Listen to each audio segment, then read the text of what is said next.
One of Jesus' most memorable miracles was feeding thousands of people in need of food. A church in Kansas City in the middle of the United States has been following Jesus' example of feeding the multitudes. So far this year, we've served about 13,500 families.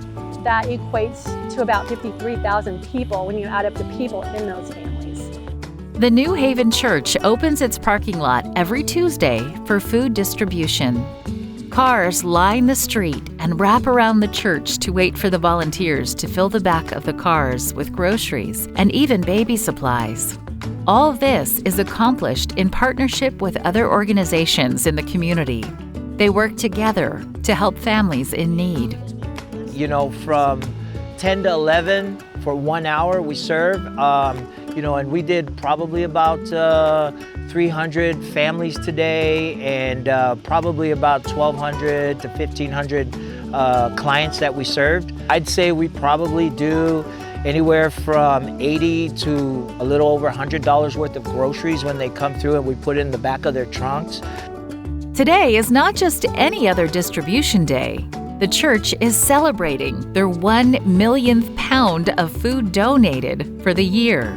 Pastor Mark is thanking the team by grilling vegetarian burgers for them to enjoy.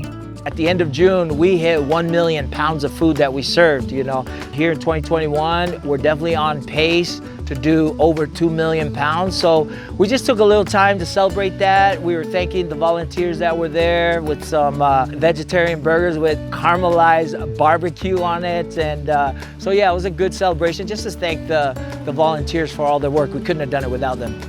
It's not only about the amount of food served, but more importantly, the lives they are able to impact.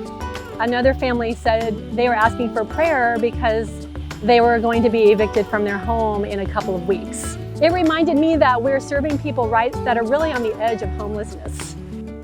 This food pantry in Kansas City has grown to serve many families each week, and they say their growth strategy is simple. The more we pray, the more people God brings here. And so I would say if you want to start a pantry like this, start praying for every single person that comes through there. And as you pray for those people, God will send you more. He knows who needs prayer, and it will grow and grow and grow, because that is what has happened to us. From humble beginnings, this church has fed hundreds of thousands of people over the last few years. Please pray for the team in Kansas City, as well as others around the world who are continually seeking ways to serve their communities with love.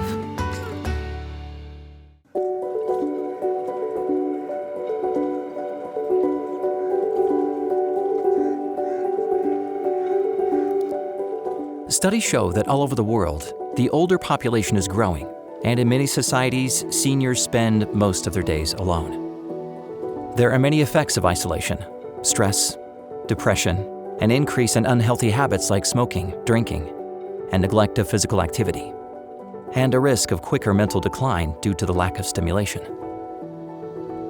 As we strive to reach people in urban areas under the Mission to the Cities initiative, how can we connect with this group that spends a majority of their time in isolation? What can one do to serve the seniors in the cities? A church in Vancouver, Canada, started a seniors garden after the pastor heard about a local couple who had their own special garden. This couple was experiencing loneliness and disconnection, and so they started a We Grow You Pick garden in their front yard to connect with their neighbors. This successful project was the starting point for a large garden at a local Adventist church. Projects like this can provide seniors with a place to come together and mingle with one another while working toward a common goal.